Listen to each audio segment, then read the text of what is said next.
하나님 말씀 시편 34편 1절에서 7절 앞에 서문부터 읽습니다. 다윗이 아비멜렉 앞에서 미친 채 하다가 쫓겨나서 지은 시. 내가 여호와를 항상 송축하며 내 입술로 항상 주를 찬양하리이다. 내 영혼이 여호와를 자랑하리니 곤고한 자들이 이를 듣고 기뻐하리로다. 나와 함께 여호와를 광대하시다 하며 함께 그의 이름을 높이세. 내가 여호와께 간구하매 내게 응답하시고 내 모든 두려움에서 나를 건지셨도다. 그들이 주를 앙망하고 광채를 내었으니 그들의 얼굴은 부끄럽지 아니하리로다. 이 곤고한 자가 부르짖음에 여호와께서 들으시고 그의 모든 환난에서 구원하셨도다. 여호와의 천사가 주를 경외하는 자를 둘러 진치고 그들을 건지시는도다. 아멘. 막 트웨인 이런 얘기를 했습니다. 모든 사람은 달과 같다. 그 누구에게도 보여주고 싶지 않은 어두운 면이 있다. 그 누구에게도 보여주고 싶지 않은 어두운 면들을 갖고 있다. 모든 사람은. 그러나 성경에 등장하는 많은 믿음의 영웅들의 그 어두운 면을 숨기지 않고 다 드러내서 보여줍니다. 오늘 본문 시편 34편에 보시면 다윗이 자신의 어두운 면, 아주 어두운 면, 자기 인생의 최저점에서 벌어진 모습을 숨기지 아니하고 하나님께 고해드리며 우리들에게 알려주고 있습니다. 우리들의 영적 유익을 위해서. 시편 34편 먼저 배경을 좀 살펴볼 필요가 있습니다. 거기 서문에 있듯이 다윗이 아비멜렉 앞에서 미친 채 하다가 쫓겨나서 지은 시편의 서문축은 상당히 좀 거시기합니다.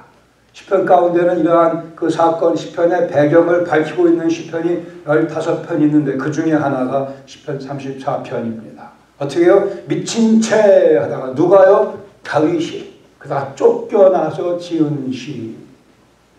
이 내용은 사무엘상 21장 10절 이하에 기록이 되어 있습니다. 10절에 보시면 그날에 다윗이 사울을 두려워하여 일어나 도망하여 가드왕 아기스 아비멜렉에게로 가니.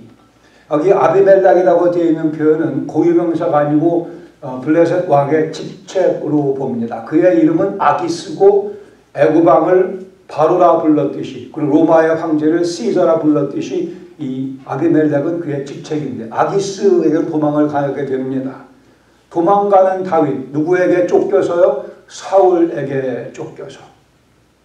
이미 그 전에 골리앗을 물맷돌로 여호와 만군의 주 여호와 이름으로 무너뜨린 이스라엘 민족의 영웅이 됐던 다윗, 하나님께서 사무엘을 통해 그에게 기름 부으시고 왕으로 삼으셨습니다.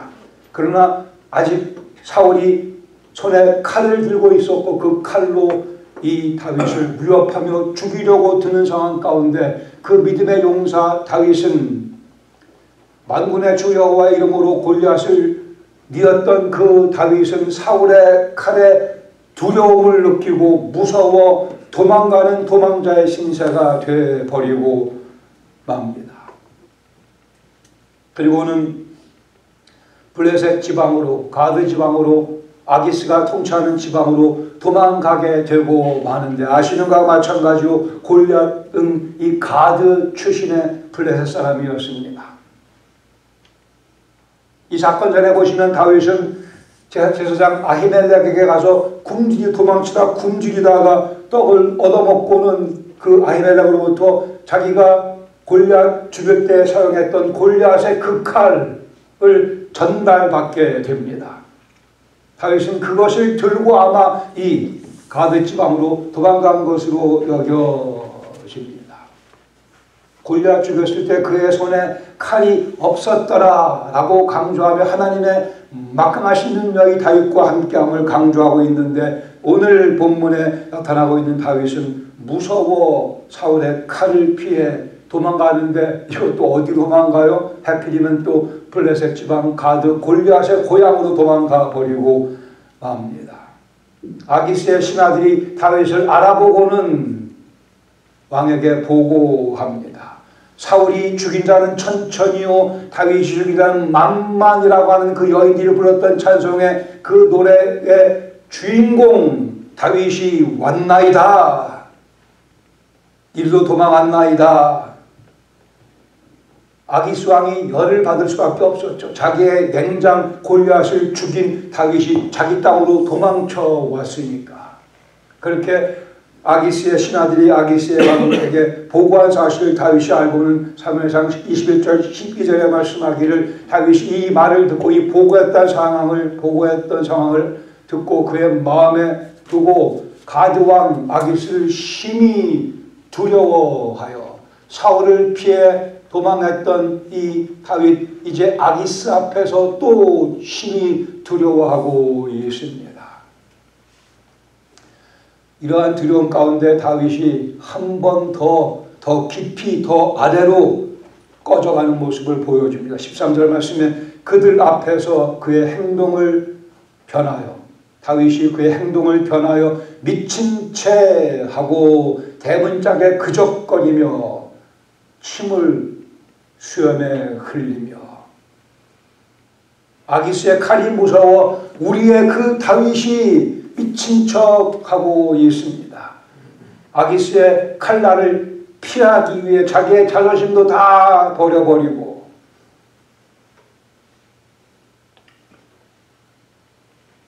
침을 질질 흘리며 대문짝에 그적거리며 미친 척하는 다윗의 이 비참한 모습. 하나님께서 다윗을 불쌍히 여기십니다. 그래, 이 열받쳤던 아기스 왕, 저 미친 다윗을 내 앞에서 방출하라고 내쫓으라고 명령을 하게 됩니다. 뭐 어떤 면에 다윗이 미친 척해서 자기 생명을 구했다 볼 수도 있겠죠. 다윗은 홀로 이 어려운 시간을 보내고 있었습니다. 그래, 쫓겨난 다윗, 우리가 아는 것과 마찬가지로 아둘람 굴에 들어가서 연명하다가 나중에 400명의 군사들이 다윗을 찾아오는 그런 경험을 하게 됩니다. 이런 어려움 가운데 하나님의 특별하신 자비하심으로 구원을 받은 다윗은 시편 34편 4절과 5절에 간증을 합니다. 내가 여호와께 간구하되 내게 응답하셨고 첫 번째 내 모든 두려움에서 나를 건지셨다고 간증합니다. 먼저는 두려움에서 하나님을 아는 사람들이 경험하는 모든 두려움은 불신의 결과입니다. 하나님을 안다고 하는 사람들이 경험하는 모든 두려움은 하나님을 믿지 못해 생긴 결과입니다. 여기 이 믿음의 사람이라 부를 수 있는 다윗이 하나님을 그 상황에는 사울의 칼 앞에서 하나님을 불신했게 도망쳤고 아기스 앞에서 그래 미친 채 하는 그러한 모습을 보여주고 있는데 그때 다윗이 하나님께 간구하자 그 와중에서도 하나님께서 그를 찾아오셔서 불쌍히 여기시며 모든 두려움에서 다윗을 먼저 건져 주십니다. 환난에서의 구원에 앞서 모든 두려움에서 다윗을 건져 주셨음을 기억하십시다. 5절에 보시면 그들이 주를 앙망하고 광채를 내었으니 그들의 얼굴은 부끄럽지 아니하리로다. 여기 5절에서 다윗은 4절에 얘기했던 자신의 개인적인 경험을 일반화시킵니다. 이 경험은 나뿐이 아니고 누구든 여호와를 찾는 여호와께 간구하는 자는 그 모든 두려움을 제거하실 것이며 더 나아가 그를 앙망하는 자, 주를 앙망하는 자에게는 그 얼굴에 광채를 내실 것이라고 권면합니다. 그들의 얼굴은 부끄러움을 당치 아니하리라. 침을 질질 흘리며 미친 척하던 그 다윗의 얼굴의 그 모습, 화상 그러나요? 화상. 그 모습 그 얼굴 위에 하나님께서 광채를 발하게 하셨다고 다윗은 자기 간증을 선포하고 있습니다. 그 부끄러움을 제거하시고 광채로 덧입혀 주신 그 경험, 모든 사람들이 경험하기 원한다라는 의미에서 5절에 그렇게 말씀합니다. 다음에 6절과 7절에서는 또 하나 두 번째 간증의 내용입니다. 6절에 이 곤고한 자가 자기를 곤고한 자라 칭합니다. 가난한 자, 한편 심령이 가난한 자이기도 하고 환경적으로 열악한 상황 가운데 깊이 빠져있는 자기의 모습이기도 하고 믿음이 흔들려 불신 가운데 두려움 가운데 빠져있던 자기의 모습, 곤고한 자가 부르짖음에 여호와께서는 또 들으시고 그의 모든 환난에서 구원하셨도다. 모든 두려움에서 건져주시고 모든 환난에서 구원해 주셨다고 간증합니다. 다시요 미친 채 하며 대문짝에 그적거리며 침을 흘리던 그 다윗의 모습, 그러나 그 와중에서도 정신이 들어 하나님을 향해 부르짖었더니만 하나님께서 또 들으시고 그를 구원해 주셨습니다. 다윗의 간증이며 실상 우리의 간증이기도 합니다. 7절에 보시면 여호와의 천사가 주를 경외하는 자를 둘러 진치고 그들을 건지시는도다.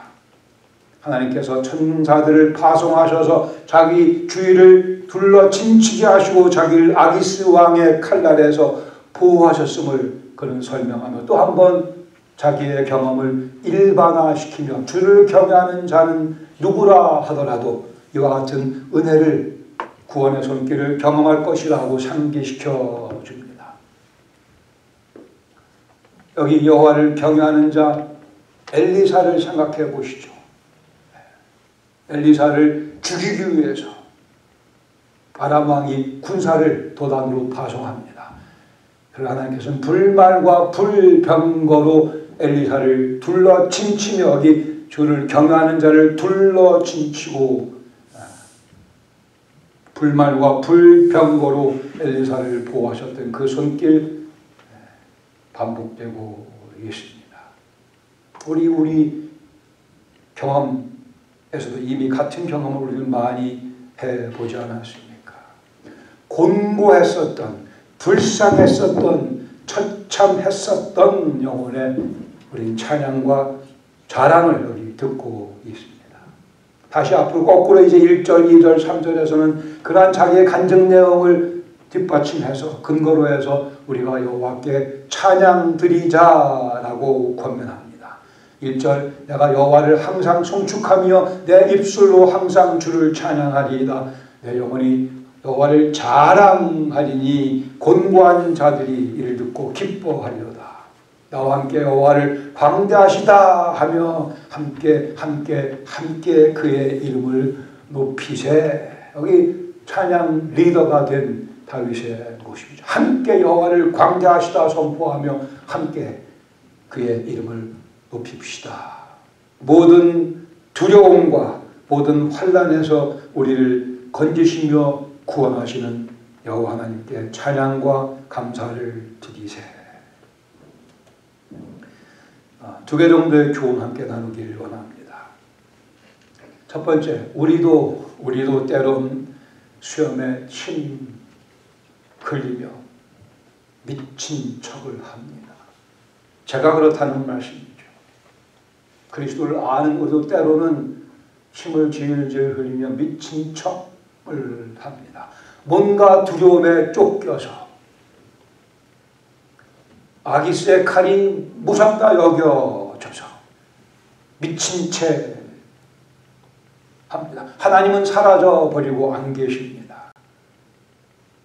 마치 하나님을 모르는 사람같이 당장의 그 위기에서 어떻게든 좀 살아보려고 문짝에 그적거리며 침 흘리며 미친 척하는 모습. 여기 두 얼굴의 사나이 다윗을 우리는 봤습니다. 이게 두 얼굴의 사나이의 원작이 원래 작품이 오리지널이 다윗입니다.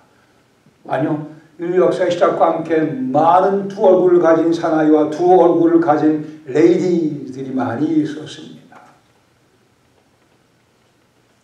사울이 두려워 도망갔더니만 아기스의 칼이 그를 기다리고 있었고, 또 한 번 다윗은 멍청하게도 미친 채 하며 위기를 이겨보려고 합니다. 사울이 죽이려는 천천히요, 다윗이 죽이려는 만만이라고 하는 그러한 여인들의 칭송을 듣던 다윗이 침을 질질 흘리는 처참한 모습으로 절박되고 있습니다. 곤두박질 치는 영혼의 패배를 다윗은 경험했습니다. 아브라함도 두 개의 얼굴을 가지고 있었습니다. 믿음으로 갈 바를 알지 못하고 약속의 땅에 갔지만 약속의 땅에 기근이 찾아오자 그는 하나님과 상의하지 않고 기도하지 않고 애굽으로 향하게 되고 거기에 가서 완전히 망신당하고 되돌아오는 경험을 합니다. 우리도 때론 두 얼굴의 사나이로 두 얼굴의 여장부로 바뀌기도 합니다. 아침 예배 시간에 두 손을 들고 눈물을 펑펑 흘리며 하나님의 은혜를 찬양하던 집사님이 오후가 돼서는 불평거리를 마구 쏟아내며 형제 자매의 흉을 보며 즐거워하는 모습, 그 모습이야말로 수염에 침 흘리며 미친 채 하는 모습일 것입니다. 100도를 넘는 그 뜨거운 날씨에 땀 뻘뻘 흘리면서 전도지를 가지고 전도하던 청년이 집에 가서는 저녁에 대판 부부싸움을 온 집안이 떠나가듯 해버리고 하는 모습은 수염에 침 질질 흘리며 미친 채 하는 모습이라 할 것입니다. 수천 분의 경비를 들여 매해 단기 선교 가는 장로님, 자기 가게 종업원에게는 인격적인 모욕을 주며 마땅히 줘야 될 임금도 올려주지 않고 고약한 사장님 행세를 한다면 이야말로 수염에 침 질질 흘리며 미친 척하는 모습 아니겠습니까?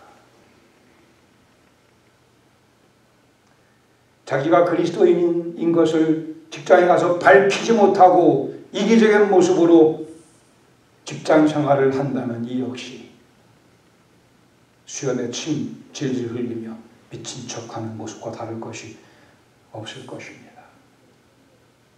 막 트웨인 다시요, 모든 사람은 어두운 면을 가지고 있다.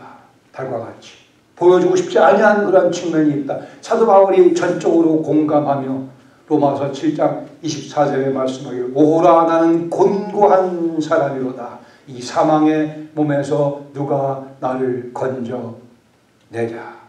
막 트웨인만의 아픔이 아니고 사도 바울만의 아픔이 아니고 다윗만의 아픔이 아니고 아브라함만의 아픔이 아니고 우리 모두의 아픔입니다. 달과 같이 어두운 면을 가지고 성경은 그것을 옛사람이라 칭하죠.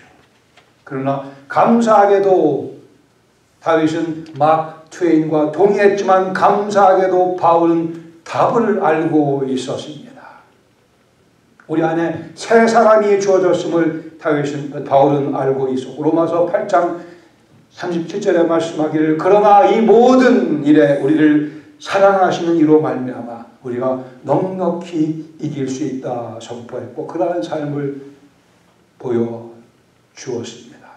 우리도 달과 같이 어두운 면이 있으나 옛사람이 있으나 우리 속에 새 사람을 부어주신 하나님의 은혜로 말미암아 그리스도 안에서 넉넉히 이길 수 있으며 더 이상 침 흘리지 않아도 되고 더 이상 대문짝 그적거리지 않아도 되고 더 이상 미친 척하지 않고 정신 똑바로 차리고 온전한 모습으로 살아갈 수 있다.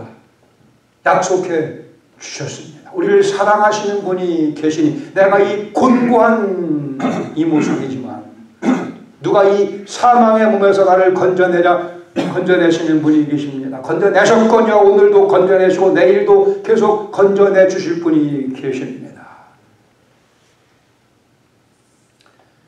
모든 두려움을 들고 주님 앞으로 전진해야 합니다. 우리가 인생의 위기 가운데 도망갈 수 있는 곳은 딱 한 곳밖에 없습니다.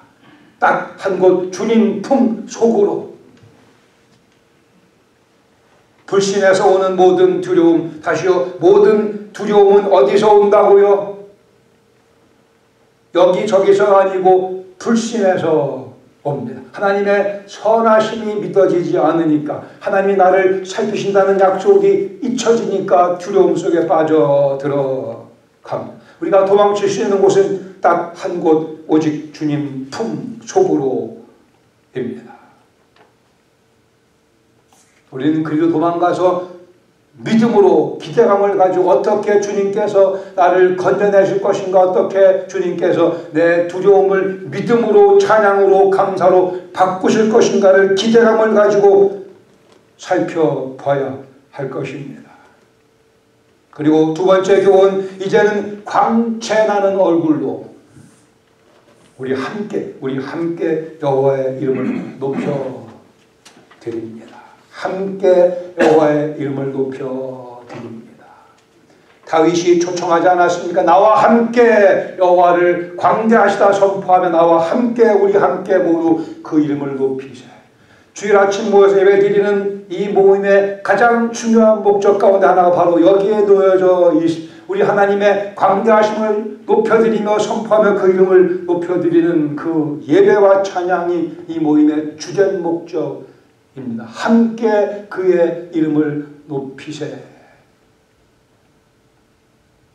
한 주일 동안 하나님께서 어떻게 나를 모든 두려움 속에서 건져내셨는가, 한 주일의 삶 속에 어떻게 하나님께서 나를 모든 환난에서 구원하셨는가를 하나님께 보고해드리며 그 은혜를 감사드리며 그 내용 간증들을 제물로 삼아 제사 드리는 예배, 이것이 주님께서 기대하시는 예배입니다. 우리는 헌금을 들고 예배에 참석하기도 하지만 더 중요한 헌물은 바로 이 간증입니다. 여호와께서 나를 모든 환난에서 구원하셨고 모든 두려움에서 건져내셨음에 그 제물, 주님께서 기다리시는 제물입니다. 이것이 없이는 아무리 헌금을 많이 해도 별로 대단한 것이 못 되고 맙니다.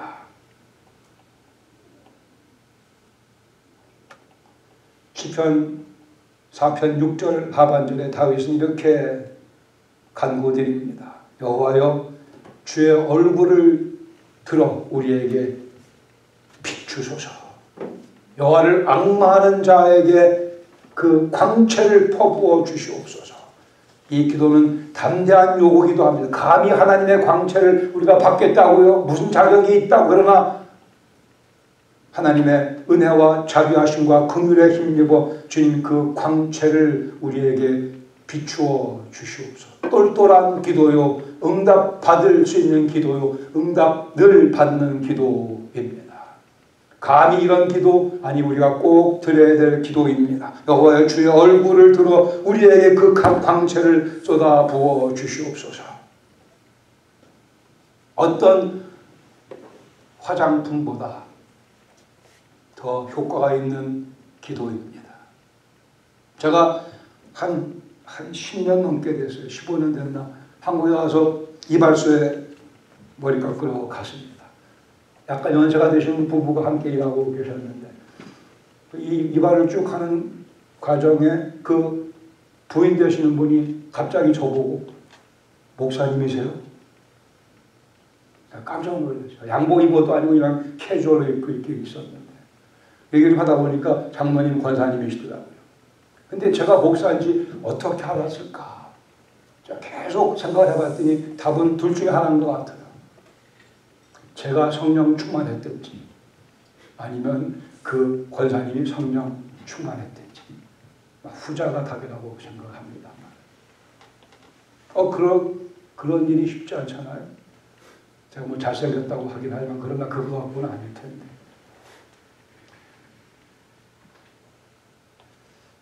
우리가 원하는 것이 있으면 정말 누군가 나를 보고 저분은 여호와를 사랑하시는 분 같네. 그러면 얼마나 좋겠어요. 여호와의 신이 함께 하시는 분 같다. 그 얼굴에 하나님께서 얹어놓으신 광채가 있다. 이건 얼마나 좋겠습니까? 뭐가 잘생긴 얼굴인가 좀 곰곰 생각해 보시기 바랍니다.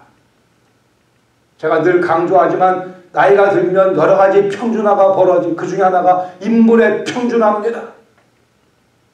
그러나 나이가 들수록 구별되는 게 있고 차이가 나는 게 그것은 여호와의 광채가 얼마나 우리 얼굴에 많이 비추는가, 비춰지고 있는가의 문제입니다.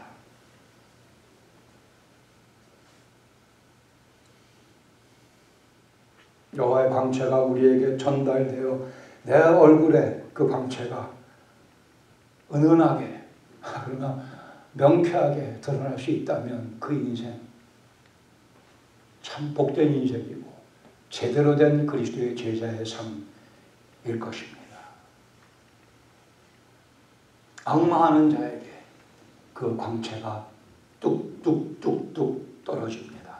로마서 12장 1절 하반절 말씀, 너희 몸을 하나님께서 기뻐하시는 거룩한 산 제사로 드리라.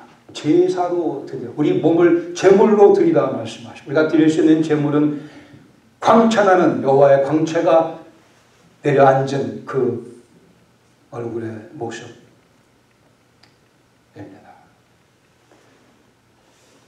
함께 모여 예배드리는 이 시간은 가히 한 주간 동안 하나님께서 내 삶에서 모든 두려움을 어떻게 제거하셨는가를 아뢰며 찬양드리는 시간입니다.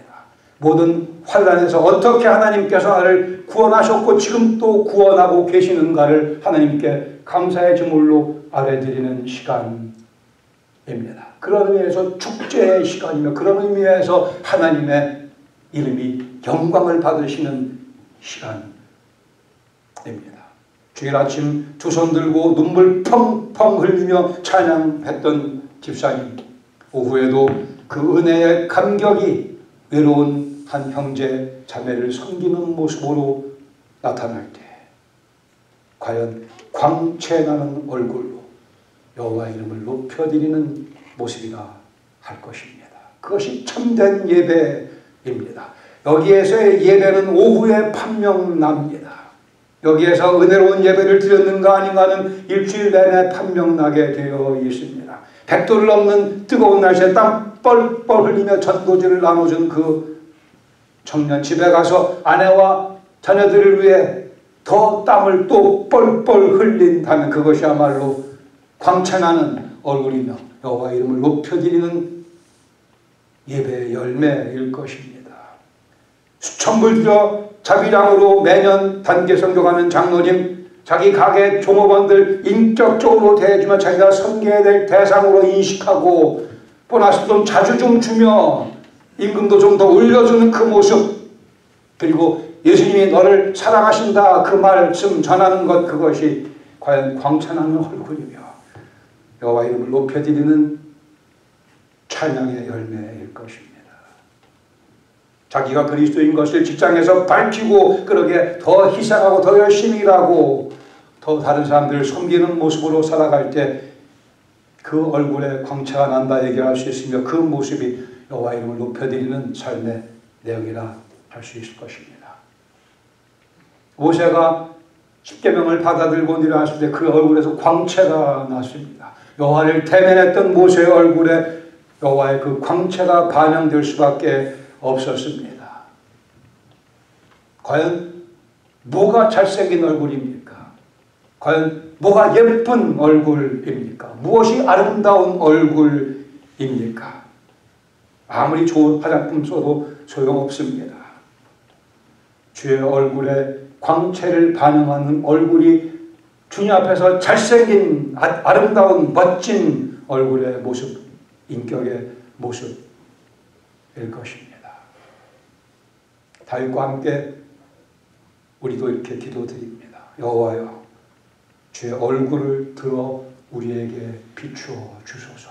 주님, 제가 주님의 은혜로 주님의 영광을 제 얼굴을 통해 제 인격을 통해 세상에 반영하며 살아가겠나이다. 이 삶 살지 못하면 침 질질 수염에 흘리며 문짝 그적거리며 미친 척하는 삶과 다를 게 없을 것입니다.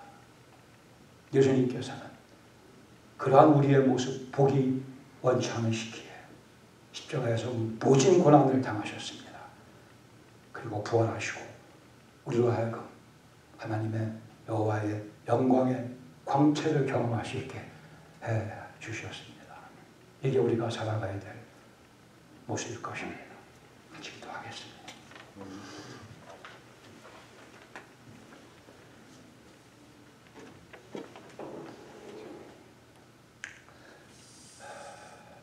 아버지 하나님, 어리석게도 미친 척하며 살아가는 모습이 저희 속에 아직 남아있음을 보며